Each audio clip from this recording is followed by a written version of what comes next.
بسم الله الرحمن الرحيم. الحمد لله والصلاة والسلام على رسول الله. أهلا بكم في حلقة جديدة من برنامج ببساطة. والنهاردة هنتكلم عن حكم تربية الكلب. وطبعا ده سؤال دارج ومنتشر بين الناس، نتيجة طبعا إن معظم الناس طبعا عايزة تربي كلاب وبيحبوا هذا الحيوان يعني بالأخص يعني، ولوفائه طبعا وأمور كثيرة يعني. فإحنا دايما بناخد أي مسألة نحطها في ميزان الشرع ونقول النبي صلى الله عليه وسلم يعني علمنا إيه من الكتاب والسنة، ونقول والله يبقى إذن الأمر فيه في نهي او في طبعا يعني استحباب. فنقول اول حاجه ان طبعا الكلب حيوان مش منبوذ ولا حاجه، ده حيوان ذكر في القران، وكان يعني رفيق اصحاب الكهف، وزكاه الحق سبحانه وتعالى في سوره المائده: وما علمتم من الجوارح مكلبين. ونعلم من السنه ان امراه دخلت الجنه في كلب، انها سقط كلب يعني. لكن ايه الكلب نفسه؟ نمره واحد، ايه هو الجزء النجس فيه؟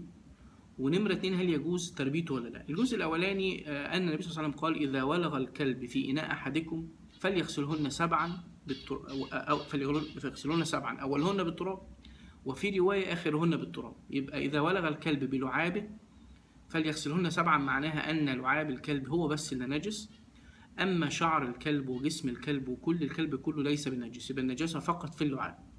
وطبعا ما دام لعاب الكلب نجس، يبقى في الحاله دي هيصعب على المسلم انه يمارس حياته بالشكل ده لو معاه حيوان زي الكلب في البيت. هينجس له البيت وهدومه والقصه كلها هيبقى فيه صعوبه في انه كل شويه بيغير هدومه او ما الى ذلك يعني، الا لو كان في سبب.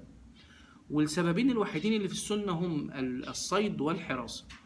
فقال النبي صلى الله عليه وسلم: من أمسك في بيته كلبا دون حراسة أو صيد ينقص من أجره كل يوم قيراط، وفي رواية قيراطان. القيراط كجبل أحد. وإحنا طبعا حسناتنا مش كتير لدرجة إن إحنا كل يوم ينقص أجرنا قيراط أو قيراطان.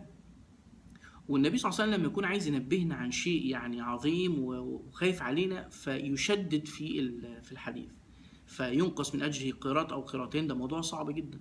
يبقى إذن لا يجوز إنك تربي كلب إلا لحراسة أو صيد. الأمر الثاني، قال النبي صلى الله عليه وسلم: لا يدخل البيت لا إن الملائكة لا تدخل بيت فيه كلب أو صور.